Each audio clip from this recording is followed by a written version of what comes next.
बस्तर में सूखती इंद्रावती को लेकर कांग्रेसियों ने आज बड़ा प्रदर्शन किया है और सरकार तक बात पहुंचाने के लिए चित्रकूट से 40 किलोमीटर की पदयात्रा निकालकर जगदलपुर कलेक्ट्रेट कार्यालय का घेराव किया।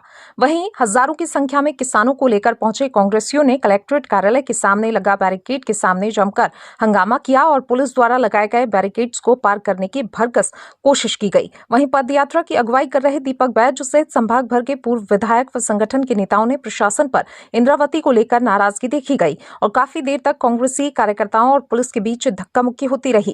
वहीं पीसीसी चीफ दीपक बैज ने सरकार और प्रशासन पर आरोप लगाते हुए कहा कि बस्तर की एकमात्र इंद्रावती नदी पूरी तरह से सूख चुकी है और सरकार के मंत्री केदार कश्यप आंखें मूंदे हुए हैं। किसानों को पानी नहीं मिलने से उनकी फसल खराब हो चुकी है और बैराज का निर्माण अब तक नहीं किया गया है। किसानों को केवल कागजों में ही पानी दिया जा रहा है। साथ ही कहा कि आखिर सरकार इंद्रावती को लेकर खामोश क्यों है। धीरे धीरे चित्रकूट सूखते जा रहे हैं और मंत्री व विधायकों की नजर में नहीं दिख रहा है। ऐसे में कांग्रेस किसानों के साथ खड़ा हुआ है और इंद्रावती का मुद्दा सबसे बड़ा मुद्दा हो गया है। इस मुद्दे में कांग्रेस चुप नहीं बैठेगी और सरकार को लगातार जगाने का काम करती रहेगी। ब्यूरो चीफ अनिल राव की रिपोर्ट।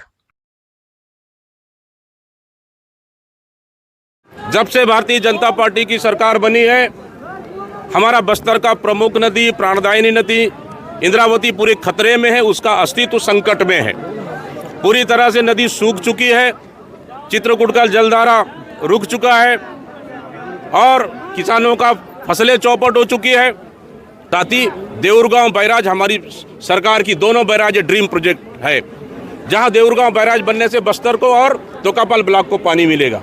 इस तरह से हम स्थायी समाधान चाहते हैं, लेकिन सरकार के पास स्थायी समाधान के लिए पैसा नहीं है। इसलिए हम लगातार 3 दिन तक चित्रकूट से लेकर जगदलपुर तक 40 किलोमीटर पैदल यात्रा कर कांग्रेस पार्टी, हमारे आम जनता, किसान सभी लोगों ने मिलकर 3 दिन तक पैदल यात्रा कर 28, 29, 30 और कलेक्ट्रेट घेराव में आए हैं और ज्ञापन सौंप रहे हैं कि हमें बस्तर को इंसाफ चाहिए, बस्तर को पानी चाहिए और इंद्रावती नदी को हमको बचाना है।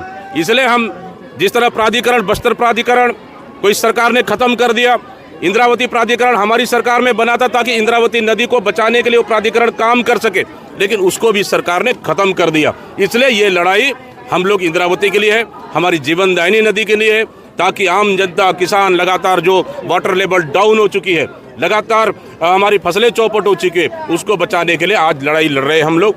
आप जाके देख लीजिए कहाँ आया है पानी। पिछले 2 महीने से पूरी पानी सूख चुकी है, अभी तक चित्रकूट में पानी ही नहीं पहुँचा है। सरकार बड़े दावा कर ले कागजों में, लेकिन जमीनी हकीकत कुछ भी नहीं है।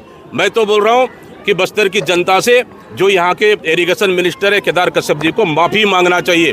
दुर्भाग्य है हमारा कि बस्तर का इरिगेशन मिनिस्टर होने के बाद, जल संसाधन मिनिस्टर होने के बाद हमको पानी नहीं मिल रहा है। हम एक एक बूंद के पानी के लिए तरस रहे हैं, लेकिन हमें अस्थायी नहीं स्थायी समाधान चाहिए।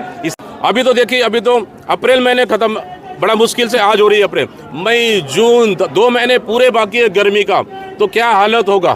पूरे पानी सूख चुका, चित्रकूट वाटरफॉल बंद हो चुका, सैलानी आना बंद कर दिए, रोजगार खत्म हो चुकी है, फसल चौपट हो चुकी है। लेकिन भारतीय जनता पार्टी के नेता, यहाँ के विधायक, यहाँ के सांसद, यहाँ के मंत्री मुंह में ताला लगाए बैठे हुए हैं। उनको आम जनता बस्तर की चिंता नहीं है। इसलिए हम ऐसे मूकदर्शक और ऐसे आलसी और इस तरह से गैर जिम्मेदार जनप्रतिनिधियों को बस्तर के जनता आज जगाने आई है।